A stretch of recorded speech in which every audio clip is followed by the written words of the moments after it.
दाऊद के दो डायलॉग जो मुझे बहुत अच्छे से याद हैं कि वो कहता है कि इसके लिए ज़मीन तंग कर दो।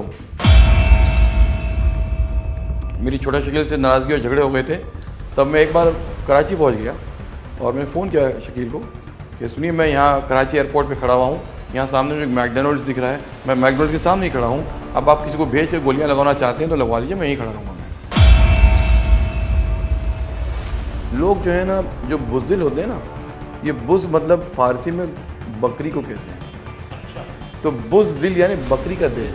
अब अगर एक मर्द के पास बकरी का दिल है तो मर्द के नाम की लाइफ में उसे शेरदिल होना चाहिए। ये अंडरवर्ल्ड का आदमी, यानी इसके हाथ में एक बंदूक आती है तो बहादुर बन जाता है।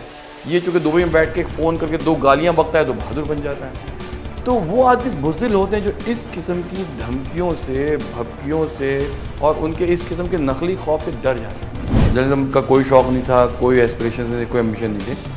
सो उसके बाद मैंने एक छोटा सा एक्सपोर्ट इम्पोर्ट बिज़नेस किया और I was doing very well in the business. फिर I face some losses, I was back on the road looking for a job. तो उसमें एक स्टोरी की थी the 4th degree torture of Mumbai police. तो वो उस वक्त 1993 ब्लास्ट का ज़माना था। बॉम्ब ब्लास्ट के अक्यूज से कन्फेशन एक्सट्रैक्ट करना चाहते थे और ये लोग कन्फेस कर नहीं रहे थे, तो उनकी फैमिलीज़ को जो है वो पुलिस स्टेशन लाते थे और उनको धमकाते थे, जिसकी वजह से ये अक्यूज़ड जो है उस प्रेशर में आके कन्फेशनल स्टेटमेंट को साइन कर देते। मारना पीटना तो 3rd डिग्री होता है, बट औरतों को ला के उनको बेइज्जत करना पुलिस स्टेशन में, I made that story the 4th degree torture of Mumbai police. They are not very many journalist जो उनके जिगर की तारीफ कर सकूँ। I am very sorry to say this. ये 25 साल के बाद और मुझे यकीन है इस बात पे कि बॉम्बे में बहादुर जर्नलिस्ट बहुत कम है। अंडरवर्ल्ड के खिलाफ लिख रहा है, पॉलिटिशियंस के खिलाफ लिख रहा है, बिल्डर माफिया के बारे में लिख रहा है, पुलिस को एक्सपोज कर रहा है। So I thought maybe I should share this 4th degree torture story with this man. इसकी मर्दों की कितनी शर्म की बात है कि बॉम्बे में कोई मर्द ऐसा नहीं था जो मर्दानगी दिखा के इतना बढ़िया काम कर रहा हो। अब आप सोचिए, मार्च 20 को हमारी मुलाकात हुई है और उस मार्च 20 को मुलाकात के बाद में मैंने चाहा कि वो अपने अखबार में उस स्टोरी को छाप दें, लेकिन उन्होंने पता नहीं मुझसे मुलाकातें करती रहीं। We kept on dating each other, we kept getting closer to each other, but the story never saw the light of the day. Finally मुझे बहुत गुस्सा आ गया। मैंने कहा I should punish her for this. जब उन्होंने मेरा इंटरव्यू लिया तो उसके बाद कहेंगे ठीक है, you can join but there will be one catch. So what? So you have to only cover crime. सारे क्रिमिनल्स तो मुस्लिम हैं, दाऊद, अबू सालिम, शकील, हाजी हुसैन, करीम लाला, तू भी मुसलमान है यार। So you'll do a better job on it. If you want to be reporter for anything, for any calling, for any discipline, what I should say that never fear, be fearless. आप जो भी चीज़ करें, अगर आप डर गए तो फिर आपको काम करने का हक नहीं है, आपको काम नहीं करना। अंडरवर्ल्ड के नाम, जो लोगों के नाम इतने अजीब से क्यों होते हैं? जी। आपका मैं इंटरव्यू एक सुन रहा था, उसमें एक बंदे का नाम था छोटा मिर्ची, हाँ। आसिफ ढक्कन, अच्छा, फिर आसिफ तमंचा, अच्छा, केकड़ा, जी, मुन्ना गोली, जी, ये आसिफ कुस्तरा, जी, लोग ये नाम क्यों रखते हैं? आपने इसके ऊपर कभी स्टडी किया?